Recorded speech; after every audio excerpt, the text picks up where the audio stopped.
اس لیے کہ روحانی خرابی ہے۔ اگر روح کو دین سے تعلق ہوتا، قرآن سے تعلق ہوتا، اللہ کے نظام سے تعلق ہوتا، محمد رسول اللہ صلی اللہ علیہ وسلم کے دین سے تعلق ہوتا، اور حضرت فاطمہ، حضرت زینب، رقیہ، ام کلثوم اور ہزاروں صحابیات کی زندگی کا علم ہوتا، تو شاید ہمارے مستورات اس طرح جو ہمارا ایک ماحول بنتا چلا جا رہا ہے اس ماحول کے اوپر نہ جاتی۔ میں سمجھتا ہوں کہ روح خراب ہو گئی، کمزور ہو گئی، بیکار ہو گئی، اور اس روح کے علاج کا سوچا نہیں جا رہا ہے، اس لیے روح اس باڈی کو خراب ماحول میں لیے چلی جا رہی ہے۔ جب روحانیت بگڑ جاتی ہے تو جسم کے اوپر فرق پڑتا ہے۔ اب ہمارے جسم اگر انگلی میں چوٹ لگ گئی، بھاگے ڈاکٹر کے جائیں گے، اگر ٹھوکر لگ گئی دوڑتے ہوئے ڈاکٹر کو تلاش کریں، بخار ہو گیا، یعنی باڈی کو تکلیف ہوتی ہے، ڈاکٹر ڈھونڈتے ہیں، لیکن یہ روح جو خراب ہو رہی ہے، جس میں ذوق خراب ہو گیا، بدذوقی پیدا ہو گئی، اب ہماری روح اتنی بیکار ہوتی جا رہی ہے کہ جسے شیطانی دھندے تو اچھے لگتے ہیں، رحمانی پروگرام اچھے نہیں لگتے ہیں، جنہیں اللہ کا دین اچھا نہیں لگتا ہے، تو سمجھ لو کہ ان کی روح فاسد ہو چکی ہے، انہیں روح کا علاج کرانے کی ضرورت ہے۔ اگر روح کا علاج ہوتا تو یقیناً روح ہمیں کھینچ کر کے لے کے آتی مسجد میں، روح ہمیں بناج سے دور کر دیتی، روح ہمیں سٹے بازیوں سے دور کر دیتی، روح ہمیں بے ایمانیوں سے دور کر دیتی، روح ہمیں گھوٹالہ بازیوں سے دور کرتی، روح ہمیں پڑوسیوں کے حقوق ادا کرنے پر مجبور کرتی، ماں باپ کی فرما برداری کرنے پر مجبور کرتی۔ یہ روح کی کمزوری ہے کہ جو ہم یہ سارے دھندے رات دن کرتے ہیں۔ اگر ہم سے کوئی کاروبار میں کوئی آرڈر آ جائے تو ہم یہ چاہتے ہیں کہ کب کمائی کیسے ہو، تو آدمی کو اس کے دور مشورہ دیا، دماغ میں اس کی یہ بات آئی کہ صاحب ملاوٹ کر دے تاکہ زیادہ سے زیادہ تجھے نفع حاصل ہو جائے، صاحب اس کے پیسوں کو لے لے اور وقت پر ادا نہ کر تاکہ زیادہ سے زیادہ دن اس کے پیسوں سے کمائی حاصل کرے۔ اس طرح کے جو مشورے ہمارے دل دماغ میں آتے ہیں، یہ روحانیت کے کمزور ہونے کی وجہ سے آتے ہیں۔ اگر ہماری روحانیت اللہ کے دین سے متعلق ہوتی، گہرا قرب ہوتا، تو پھر ہماری جسم کی یہ باڈی غلطی نہ کرتی۔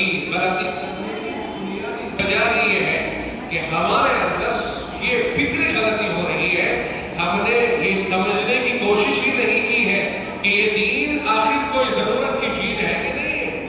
قرآن کریم اللہ نے بھیجا ہے 30 پاروں میں آخر جناب محمد رسول اللہ صلی اللہ علیہ وسلم کو جو اللہ نے پیغمبر بنا کے دنیا میں مبعوث فرمایا، اور لاکھ سے زیادہ جو پیغمبر اللہ نے دنیا میں بھیجے، ان کا کوئی فائدہ ہے کہ نہیں ہے؟ کس لیے بھیجے آخر ہم نے کبھی سوچا؟ 1 لاکھ سے زیادہ نبیوں کو جو اللہ نے بھیجا وہ کس لیے آئے، کس لیے تشریف لائے پیغمبرہ؟ اس لیے کہ جو لوگ اللہ کے بھیج بنائے ہوئے اللہ کے بندے ہیں، انہیں اللہ سے جوڑ دیا جائے، اللہ کے ساتھ ان کا تعلق قائم کر دیا جائے، اللہ سے ان کی دوستی کرا دی جائے۔ اس دوستی کرانے کے لیے اللہ نے نبیوں کو مبعوث فرمایا، اور آخر میں جناب محمد رسول اللہ صلی اللہ علیہ وسلم کو اللہ نے مبعوث فرمایا ہے، اور آخر میں پیغمبر آخر الزمان کو اللہ نے یہ کہوا دیا آپ کی زبان مبارک سے کہ اب نبی کوئی نہیں آئے گا، دین باقی رہے گا، نبی نیا کوئی نہیں آئے گا، آپ آخری نبی ہیں۔ پھر سوال یہ پیدا ہوا، جب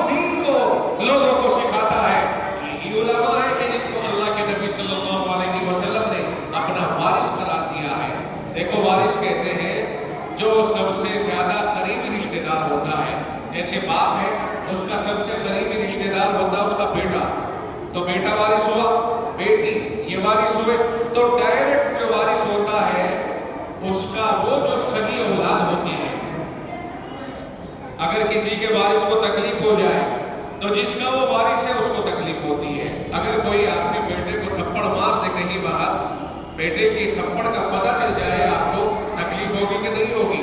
یقیناً، کیونکہ وہ آپ کا وارث ہے۔ اسی طرح اللہ کے نبی علیہ السلام نے جو علماء کو انبیاء کا، نبیوں کا وارث بتایا ہے، اس لیے نہیں کہ نبیوں کا مال انہیں ملے گا جس طرح عوام کا مال ان کی اولاد کو ملتا ہے، اس لیے نہیں، بلکہ آقا نے فرمایا وَإِنَّ الْأَنْبِيَاءَ لَمْ يُوَرِّثُوا دِينَارًا وَلَا دِرْهَمًا، نبیوں کی جماعت دولت نہیں چھوڑ کر کے تشریف لے جاتی، وَإِنَّمَا وَرَّثُوا الْعِلْمَ، وہ وراثت میں علم کو چھوڑ کر جاتے ہیں۔ قرآن نبیوں کی وراثت میں چھوٹا، حدیثیں پیغمبروں نے جو دین پیش کیا، نبی آخر الزمان جو آخر میں دین پیش کیا اللہ کی طرف سے، وہ ہے وراثت جو نبی کی وراثت کہلاتی ہے۔ جو اس کو حاصل کرے گا وہ نبیوں کا وارث کہلائے گا۔ فَمَنْ أَخَذَهُ أَخَذَ بِحَظٍ وَافِرٍ، کہ اللہ کے نبی نے فرمایا۔ تو اب یہ جو علم حاصل کرنے والی جماعت ہے دنیا میں، پیدا تو ہمارے ہی گھروں میں ہوئے ہیں، یہ آسمانوں سے نہیں ٹپکے، یہ زمینوں سے پیدا نہیں ہوئے، یہ درختوں پر پک کر تیار نہیں ہوئے، فیکٹریاں ان کی نہیں ہے کہ فیکٹریوں میں مولویوں کی پیداوار ہو رہی ہو، بلکہ ہمارے ہی یہ بچے ہیں جو پیدا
لیے کہ نبی کی قرآن کا یہ حصہ ہے.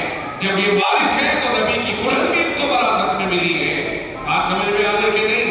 یہ آپ تک پہنچ رہے. بھائی صاحب آپ اللہ کے دین کے لیے ذرا مسجد میں آ جب پروگرام کریں گے آپ تشریف لائیں.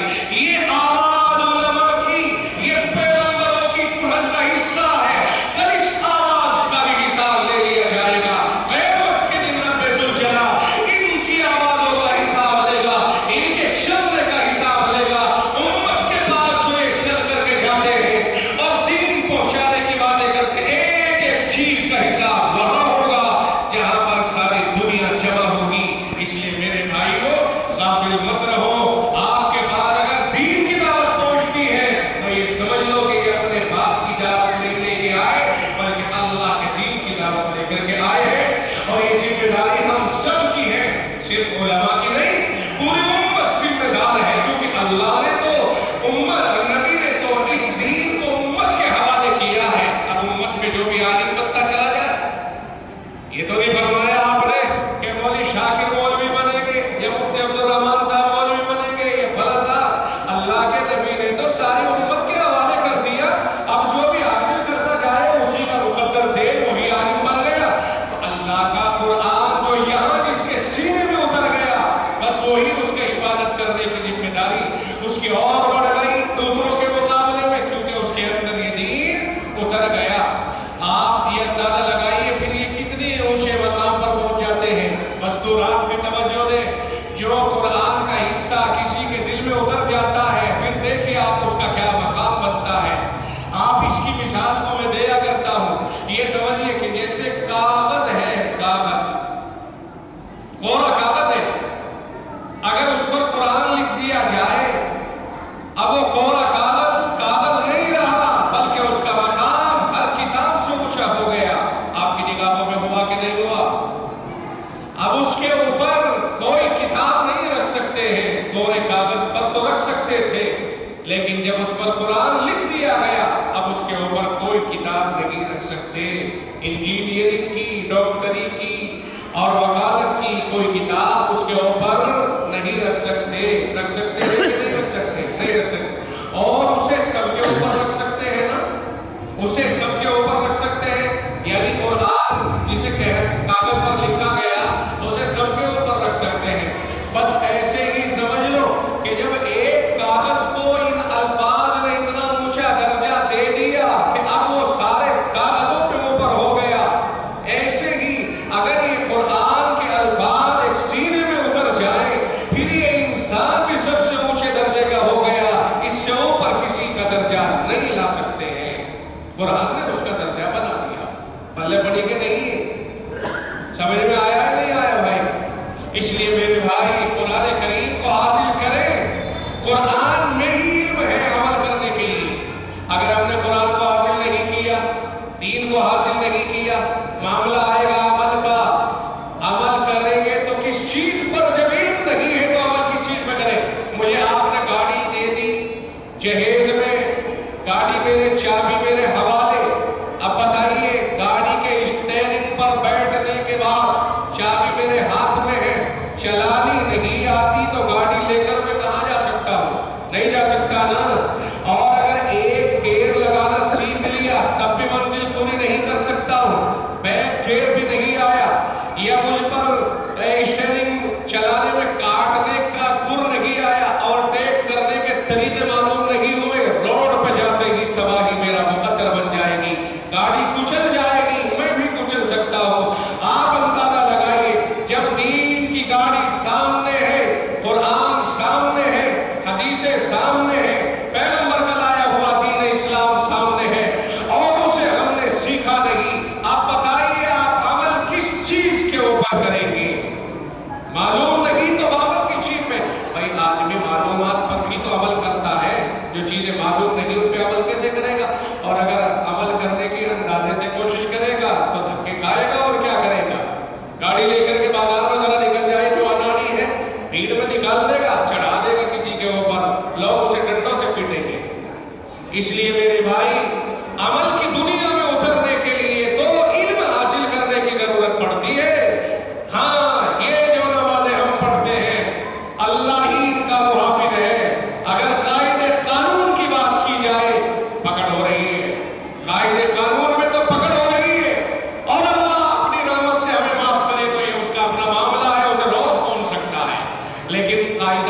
کچھ اور ہے. قاعدہ تو یہ بتاتا ہے اگر آپ موبائل سے نمبر ملانے کی کوشش کریں گے، ایک نمبر بھی آگے پیچھے ہو گیا، آپ رانگ کہلائیں گے، آپ کو بات نہیں ہو سکے گی. اے ٹی ایم میں پیسے پڑے ہوئے ہیں، آپ نے اے ٹی ایم سے پیسے لینے کی کوشش کی، کارڈ لگایا لیکن نمبروں کو ڈائل کرنے میں غلطی ہو گئی. کیا آپ کو اے ٹی ایم اپنا ثواب دے دے گا؟ ثواب اے ٹی ایم کا ہے پیسے. اے ٹی ایم کا ثواب کیا ہے بھائی؟ پیسے. تو کیا اے ٹی ایم اپنا ثواب دے دے گا آپ کو؟ کارڈ پھینک دے گا، رانگ نمبر، آپ کو 1 روپیہ بھی نہیں ملے گا. حالانکہ اے ٹی ایم میں روپیہ آپ کی طرف سے آپ کے کھاتے کے موجود ہے، لیکن نکالنے کا طریقہ معلوم نہ ہونے کی وجہ سے 1 روپیہ بھی آپ کو نہیں ملا. آپ کہتے ہیں جاننے والے سے بھائی صاحب سمجھ میں آ گیا؟ نماز کے لیے کھڑے ہو گئے، دین کے لیے کھڑے ہو گئے اور مسائل کا علم نہیں، اللہ اکبر کہہ کے سلام پھیر دیا. اگر اے ٹی ایم کی 1 نمبر کی گڑبڑی کی بنیاد پر آپ کو پیسہ نہیں مل سکتا ہے تو نماز کے مسائل سے واقفیت نہ ہونے کی وجہ سے کتنا ثواب ملے گا کبھی اندازہ لگا کے دیکھا؟ نہیں سوچا، سیکھنے کی بھی کوشش نہیں کی ہے. کیا اللہ کے یہاں اسی طرح جائے؟ کیا کام چل جائے گا وہاں پر؟ جس طاقتور نے ہمیں دنیا میں بھیجا ہے وہ طاقتور ہم سے ہر چیز کا حساب لے گا، وہ ہماری زندگیوں کو ناپے گا، ایک ایک چیز کا حساب لے گا. اور کوئی اگر یہ سمجھتا ہے کہ حساب نہیں لیا جائے گا، اور وہاں کون کس نے دیکھا ہے؟ قرآن پھر کہتا ہے فلولا اذا بلغت الحلقوم وانتم حينئذ تنظرون. فرمایا کیوں نہیں ایسا کر لیتے؟ یعنی ان لوگوں کے لیے اللہ نے فرمایا ہے جو لوگ یہ سمجھتے ہیں ارے کیا یہ مولویوں کی باتیں ہیں، خامخواہ ڈراتے ہیں اور ہمارا کہاں حساب لیا جا رہا ہے، بیکار کی باتیں ہیں، یہ کھا پی لیا بس ہو گیا. بھلا یہ کس نے دیکھا ہے؟ فالتو ڈراتے ہیں مولوی لوگ. قرآن نے خود کہا 27ویں پارے پہ فلولا اذا بلغت الحلقوم کہ جب یہ روح نکلنے لگتی ہے اور ہاتھ تک پہنچ جاتی ہے، مرنے لگتا ہے جب آدمی، وانتم حينئذ تنظرون، اور اس وقت میں تم پاس بیٹھے ہوئے اسے دیکھتے رہتے ہو اور یہ سوچتے رہتے ہو کہ جی مل صاحب کو بلا لو جی دم کر دے گا، اب کہاں لے جائیں، کون سے ہاسپٹل میں لے جائیں، آئی سی یو بھی فیل ہو جاتی ہے، وہاں سے بھی یہ کہہ دیا جاؤ کہ خدمت کر لو تو یہ 10-5 گھنٹے کا ہے، وہاں گھر بیٹھ کر کے روح نکلنے لگی، گلے میں اٹک رہی ہے اور تم دیکھ رہے ہو. قرآن کہتا وَنَحْنُ أَقْرَبُ إِلَيْهِ مِنكُمْ وَلَكِنْ لَا تُبْصِرُونَ، اور ہم تو اس کے تم سے بھی بہت زیادہ قریب ہوتے ہیں لیکن تم ہمارے قریب ہونے کو دیکھتے نہیں ہو. اللہ تو ہر جگہ موجود ہے نا، اللہ اتنے قریب ہے ہمارے کہ ہم خود اتنے قریب نہیں ہیں اپنے.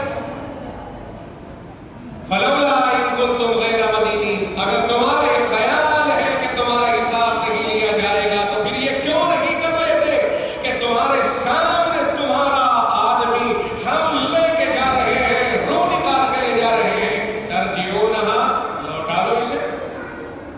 بات سمجھ میں آ گئی ہے؟ اللہ نے جو فرمایا ہے کہ جب تمہارا کوئی قریبی مرنے لگتا ہے اور تم وہیں بیٹھے رہتے ہو اور ہم لیے جا رہے ہوتے ہیں، تو اگر تم یہ سمجھتے ہو کہ کون حساب لے گا ہماری زندگی کا، جی جو کر لیا سو کر لیا، تو پھر وہاں تو تم مجبور بہن بن کے پڑے رہو گے قبروں میں. وہاں سے اٹھانا تو ہمارے لیے بہت آسان ہے، تمہارے بیچ سے ہم تمہارے چاہنے والے کو لے جا رہے ہیں، تم زندہ اور ہوش میں ہو، لاؤ ساری طاقتیں اور چھین کے دکھا دو ہم سے ایک روح کو واپس اور مرنے سے روک دو تم اس کو. جب تم آج یہ نہیں کر سکتے تو حساب دینے سے کیسے تم ہم سے بھاگ سکتے ہو؟ اللہ یہ کہنا چاہ رہا ہے، اس لیے اپنے حساب کی تیاری کریں. یہ بچیاں جو ہمارے سامنے بیٹھی ہوئی ہیں، الحمدللہ ثم الحمدللہ، مردوں ایک بات ذہن نشی کرے، آج یہ عورت بچیاں بیٹھی ہوئی ہے، کل کی اس امت کی مائیں بھی بنے گی انشاءاللہ العزیز، کل ان کی ذمہ داریوں میں گھر بھی آئیں گے. آج اگر یہ پردے کے اہتمام کے ساتھ جی رہی ہے تو دنیا کی کوئی طاقت نہیں ہے جو کل ان سے ان کے پردے کو چھین لے. پھر انشاءاللہ اللہ کی رحمت سے یہ بچیاں اپنے گھروں میں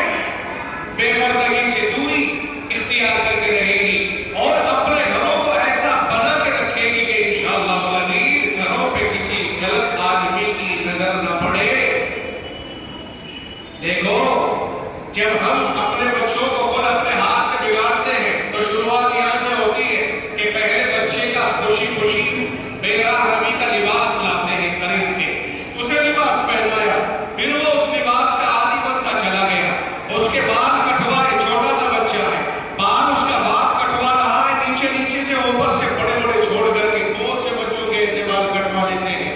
یہ بچے بن چرائی کے عادی بن جاتے ہیں، پھر بڑے ہو جاتے ہیں، پھر انہیں مجرد کرنے سے کون روکے گا؟ کون روکے گا؟ اس لیے کہ عادی تو ہم خود بنا دیتے ہیں۔ یہ چھوٹے چھوٹے بچوں کو اگر ہم ابھی سے اگر بچی ہے اور اس کے سر پہ اوڑھنی لائے، اسکارف لائے، پردہ لائے، ان بچوں کو پورا لباس پہنائے، ان بچوں کی دودھ واش وضع ادا کا دھیان رکھیں، انشاءاللہ کل چل کر کے ان کے اندر پھر خود ہی حیا اور ایک دوسرے کے ساتھ ملنساری کا جذبہ پیدا ہو جائے گا۔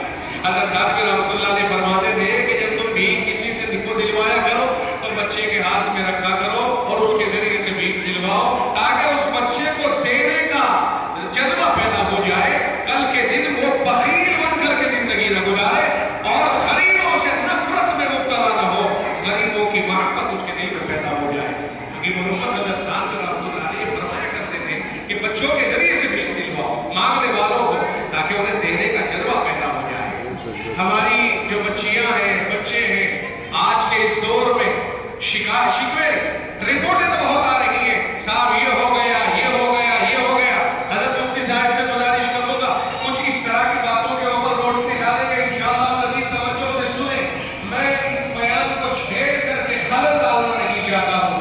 تو یہ جو شکوے شکایت جو آ رہے ہیں ماحول کے، یہ ہو گیا جی، وہ ہو گیا، غیروں کے ساتھ ہماری یا ہمارے ساتھ غیروں کی، اور یہ ساری چیزیں میں اشارے کر رہا ہوں آپ کو، یہ سب کچھ کیوں ہو رہا ہے کہ بے پردگی کو ہم نے نقصان کا سبب نہیں سمجھا ہے۔ اگر کسی کھیت میں دیمک پیدا ہو جائے، یاد رکھنا تباہی اس کھیتی کا مقدر بن جاتی ہے۔ بے پردگی کی دیمک نے ہمیں مارا ہے۔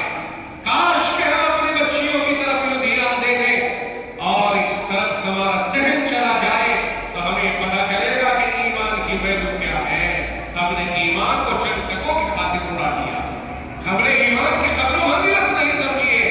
قرآن کہتا ہے یا ایھا الذین آمنوا اتقوا اللہ حق تقاتہ، ایمان والو تم اللہ سے ڈرو، ایسے ڈرو جیسے ڈرنا چاہیے، ولا تموتن الا وانتم مسلمون، اور تمہاری موت اس طرح آئے کہ تمہاری آخری زندگی کا لمحہ، زندگی کا آخری لمحہ اسلام کی حالت میں گزر رہا ہو۔ اللہ تو یہ کہتا ہے، یہ کب گزرے گا جب ہمارا ماحول اسلامی ہوگا، اور اگر ہم اسلامی ماحول سے ہٹ کر کے جئیں گے، مرد ہو یا عورت، پھر شیطان سے مطمئن مت ہونا، جس ماحول کی طرف جائیں گے شیطان اسی ماحول کے زور لگا کے کھیل دے گا۔ بات سمجھنے کی ہے، اس لیے میں اپنے عزیزوں، دوستوں اور احباب سے درخواست کروں گا کہ اپنے بچوں کو بہت پیار کے ساتھ میں دین میں ڈالنے کی کوشش کریں۔ یہ یہاں پہ جو ادارہ چل رہا ہے، یہ جو مکتب چل رہا ہے، وہ شاگرد ان کے دوست و احباب جو چلا رہے ہیں، اس پر خاص توجہ دیں۔ انشاءاللہ یہی بچے جب ہمارے گھر میں پیدا ہوں گے تو سمجھ لینا یہ بیج ہے، جس طرح بیج کھیت میں ڈالنے کے بعد کھیتیاں اگتی ہیں، انشاءاللہ یہی بچے بیج کا کام کریں گے اور آئندہ نسلوں میں انشاءاللہ ہماری دینی ماحول پیدا ہو جائے گا۔ خود بخود امید ہے کہ میری ان چھوٹی چھوٹی معلومات کو آپ حضرات کسی نہ کسی درجے میں سمجھے ہوں گے، اور اس بات کو جو میں جس جذبے سے کہنے کی کوشش کی ہے، آپ حضرات اپنی ظاہری باڈی کی طرح اپنی روح کو سنوارنے کی بھی کوشش کریں گے۔ جب روحانیت مضبوط ہو جاتی ہے تو انسان عمل کے اوپر اٹھتا ہے، اور روحانیت مضبوط نہیں ہوتی تو انسان عمل سے بے خار نظر آتا ہے۔